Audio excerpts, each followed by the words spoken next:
In a distant land where honor and wealth is revered, is the ancient kingdom of Izaga. Surrounded by thick forests, rolling hills, and a bursting community, lived King Uzaza and his queen, Adana. Their lives were filled with wealth, power, and respect. People from all around neighboring regions far and wide came to pay homage to the king, bringing gifts with them. But all of these seemed hollow without the sound of a child's laughter in the palace halls. For 15 years, the couple prayed fervently, consulted priests and offered sacrifices to the gods. Every morning, Queen Adana would stand by the palace window, looking out at the horizon, silently hoping that the gods would answer their prayers. And every evening, King Uzaza would join her, taking her hand. Do not lose hope, my love. The gods are kind. Our child will come. Then, one glorious morning in the 16th year, the kingdom awoke to the sound of jubilant bells. The queen is with child. Joy spread like wildfire through the land, and the streets were filled with cheers and songs of celebration. The people danced in gratitude to the gods.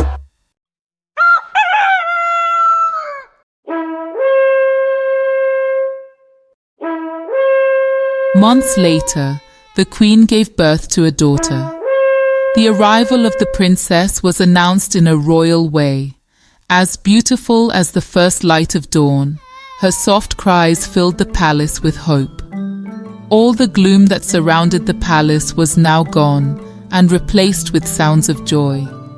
King Uzaza was as delighted as ever. Her parents named her Olamma, the beauty of the people. As Queen Adana cradled the baby in her arms, overwhelmed by the joy of motherhood, she looked at Olamma with deep admiration and whispered, "You are not just our child, Olamma. You are our miracle, a gift from the gods." Olamma grew from a charming baby into a young woman of unparalleled beauty. And as she matured, so did her reputation. Her skin shimmered like polished gold, and her voice had the sweetness of a lullaby. Wherever she went, she was showered with admiration. But it was not only her looks that set her apart. Olamma was graceful, witty, and quick to smile. However, with each passing year, Olamma's beauty gave birth to something dangerous: pride. Olamma's beauty became the talk of many lands, and suitors traveled from distant kingdoms hoping to win her heart. One after another, day after day they came. Wealthy merchants. Marry me, Olamma. You will have all the riches you want and more. Mighty warriors. Be my wife, Olamma, and I will protect you. And noble princes. Be mine, Olamma. Let us rule together. All with promises of love and prosperity. Yet Olamma found fault with every one of them, and one by one she rejected them all. Olamma's father, King Uzaza, was not too pleased with her continuous rejection of many suitors, and he tried to advise her. Beauty alone, my daughter, does not make a good marriage. A man's heart matters more than his appearance or wealth. But she had her mind already made up. "Father, I will marry only a man as rare as I am. An ordinary man is not worthy of me." The king sighed but said no more, hoping that one day she would realize the truth of his words. But the rejections continued, and soon the suitors stopped coming, their hearts bruised by Olamma's arrogance. One evening, when the sun was setting over the hills, a tall stranger arrived at the gates of Izaga. He was handsome beyond measure, with eyes that sparkled like dark gems and a presence that commanded attention. He introduced himself to King Uzaza as Obinna, a wealthy traveler from a distant land. Your Majesty, I have heard of your daughter's beauty and have crossed rivers and deserts to ask for her hand. Olamma, standing beside her father, was immediately captivated. There was something different about this man. His mystery, his elegance, his charm. Her heart fluttered in a way it never had before. Father, he is the one, I know it. The king, however, felt a strange unease. There was something unsettling about Obinna, something he could not place. But seeing the joy in his daughter's eyes, he gave his blessing, though his heart remained troubled.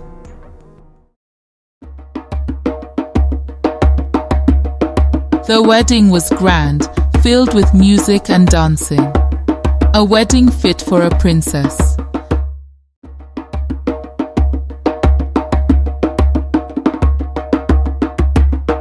And soon after, Olamma left with her new husband to his homeland. Obinna and Olamma traveled for days, leaving the bright land of Izaga behind. As they journeyed deeper into the forest, the trees grew thicker, and the light of day seemed to fade. The air became cold, and a heavy silence surrounded them. Where are we? It's getting dark and creepy, and no house in sight. Now Olamma began to feel slightly scared. She sensed something was off, but Obinna tried to reassure her. We are close to my home, my love. Do not fear. But Olamma's heart pounded with unease. When they finally reached their destination, her fears came true. Obinna's handsome form melted away, revealing his true self, a spirit with one eye. Other spirits emerged from the shadows, twisted and terrifying, each one deformed in some way. Olamma gasped in horror. Who are you? What are you? She whispered, stepping back in disbelief. Obinna's voice became cold and his laughter was terrifying. Did you think a mere man could possess beauty like yours? No, Olamma. You belong to me now. Olamma tried to make a run for it, but the spirits laughed and dragged her deeper into the forest. Her life as a princess vanished in an instant. She was forced to cook, clean, and serve these malevolent beings. Every night, she cried herself to sleep, haunted by her father's warning and the life she had taken for granted. Back in Izaga, King Uzaza grew worried as months passed without word from Olamma. His heart ached with fear. I feel something is terribly wrong. It's been months and not a single word from our daughter or her husband. How do we find her? He confessed to Queen Adana. I think we should consult a preacher. Perhaps her whereabouts will be revealed. Desperate, the king summoned a wise man of God, a humble preacher known for his powerful prayers. The preacher listened quietly as the king poured out his fears. After a long moment of prayer, the preacher looked up. Your Majesty, your daughter is in the grip of darkness. She has been taken by a spirit husband. The king's face grew pale. His voice filled with anguish. He asked, What can we do to save her? We must pray and fast. The people of Izaga must unite in prayer. Only the power of the Almighty can break the chains that hold her. The king declared a solemn assembly throughout the kingdom. Everyone was to join in the prayers for the safety of the princess. And so, day after day, night after night, the people of Izaga prayed and hoped their princess would return home.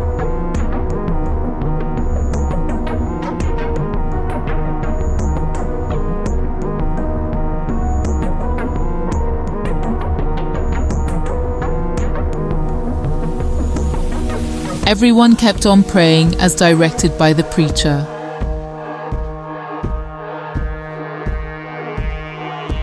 Oh God, please let my daughter be okay. Keep her safe, Lord. For 7 days, the entire kingdom fasted and prayed. The preacher's voice echoed through the palace and beyond as he led powerful prayers, calling on the Almighty to deliver Olamma. In the spirit realm, Olamma felt the prayers surround her like a warm embrace. There is something good and refreshing coming. I can't place hold on it, but it feels like hope. I know it.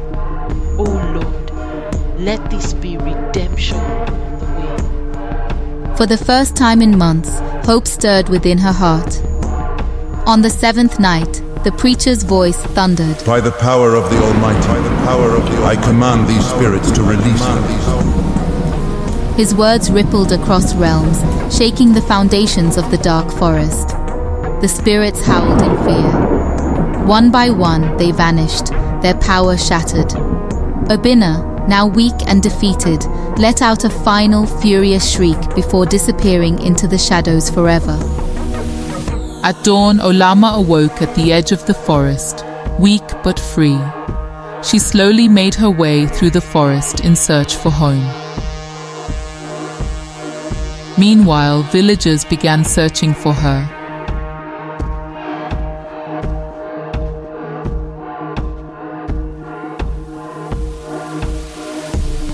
And later, they found her lying among the trees.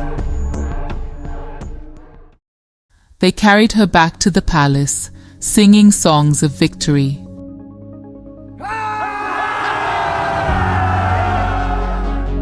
When King Uzaza saw his daughter, he couldn't believe it. He wept with joy and embraced her tightly. You are home, my precious Olamma. You are safe. The entire kingdom celebrated her return with music and dance. Drums echoed through the land, and the people rejoiced in her freedom.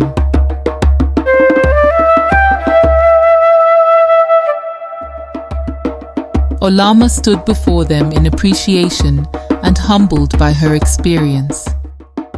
I was blinded by pride, and I paid a high price. But the love of my Father, the prayers of my people, and the mercy of the Almighty saved me. Thank you all for not giving up on me. From that day, Olamma became known not only as the beauty of Izaga, but also as the wise and humble princess. Her story became a lesson to all, a reminder that true beauty lies within, and that pride, no matter how bright, will always lead to darkness. Soon afterwards, suitors came seeking her hand in marriage. Finally, Olamma accepts the proposal of a young, brave and noble prince. Olamma and her husband grew into wise and strong leaders. Together they forged the kingdom of Izaga into a formidable one. The land increased in riches and was ever more peaceful. Moral lessons. Humility over pride. Olamma's pride in her beauty led to her downfall. The story emphasizes that true value lies in humility, not in appearance or status. Value character above looks and wealth. Olamma chose Obinna for his appearance and wealth, only to discover his true nature was deceptive. This teaches that genuine love and character matter far more than external charm or riches. Beware of deception. People may not be what they seem on the surface. The story reminds us to look beyond appearances and be cautious with whom we trust. Family and community support. Olamma was saved by the love, prayer, and support of her family and community, underscoring the strength and importance of family bonds and communal unity in times of crisis. The power of faith and prayer. The prayers and fasting of Olamma's people played a crucial role in her rescue, highlighting the transformative power of faith and collective prayer. Learning from experience. Olamma's ordeal taught her humility and wisdom. Sometimes life's hardest lessons lead to the most profound personal growth. Gratitude for the simple joys of life. Olamma's experience helped her appreciate the simple, genuine aspects of life and cherish family, kindness, and humility over superficial attributes. And so the kingdom of Izaga flourished more than ever under the rule and leadership of the young couple. Olamma lived her days long and old as a fulfilled and wise ruler and mother to the people. Thank you for watching. What do you think about the story? You can leave your comment in the comment box. Also, if you would like to see more videos like this, kindly click on the subscribe button. Thank you.